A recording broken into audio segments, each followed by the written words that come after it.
5 సంవత్సరాల క్రితం ఒక వ్యక్తి మన మధ్యకొచ్చి బుగ్గలు నిమిరి తల మీద చేతులు పెట్టి అలవి కాని హామీలనిచ్చి అరచేతిలో వైకుంఠాన్ని చూపి ఒక్క ఛాన్స్ ఇవ్వమంటే అనేక మంది నమ్మారు. మనలో కూడా చాలా మంది నమ్మి ఓటేసి ఆదరించారు.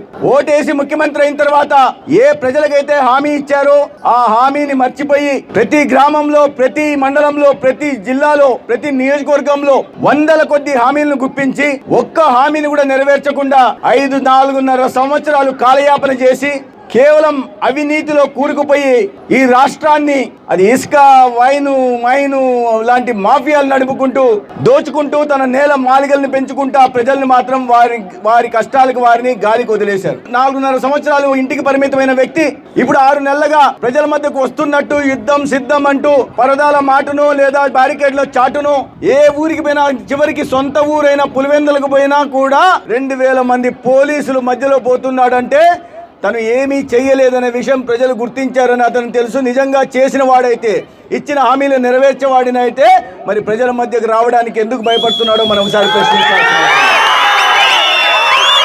అనేక హామీలు ఇచ్చారు. తను చెప్తున్నవన్నీ నోరు తెరిస్తే అబద్ధాలే. నవరత్నాలు మనందరికీ తెలుసు. నవరత్నాల్లో మొట్టమొదటి మద్య నిషేధం అన్నాడు. ఇప్పుడు మీరు అడగండి, మీరు చెప్పండి, ఈ రాష్ట్రంలో మన నియోజకవర్గంలో ధర్మవరం రూరల్లో మన గ్రామం బడన్నపల్లిలో కూడా ఎక్కడన్నా మద్య నిషేధం అమలవుతోందా? కాకపోగా మద్య నిషేధం అని మాయమాటలు చెప్పి తన సొంత డిస్టిలరీలు తయారు చేసుకుని తన జగన్ బ్రాండ్ మందు తయారు చేస్తూ ఇవాళ ఇప్పుడు కొంచెం సేపు ముందు వేరే విలేజ్లో మాట్లాడుతూ ఒక తమ్ముడు చెప్తున్నాడు, అన్న 60 రూపాయలు ఉన్న క్వార్టర్ ఇప్పుడు ఎంత అయింది? 200 అయిందంట. అదే మందు బాటిల్ మాత్రం మార్చి దానికి జగన్ బ్రాండ్ పేరు వేసుకొని ఒక్కొక్క బాటిల్ మీద ఇంత తింటున్నాడు. దాంట్లో మళ్ళా వైట్ ట్రాన్సాక్షన్స్ లేవంట. చిన్న దీనికి పోయినా కూడా పేటీఎం ట్రాన్సాక్షన్స్, అక్కడ మాత్రం క్యాష్ ఇచ్చి క్యారీ చేయాలట.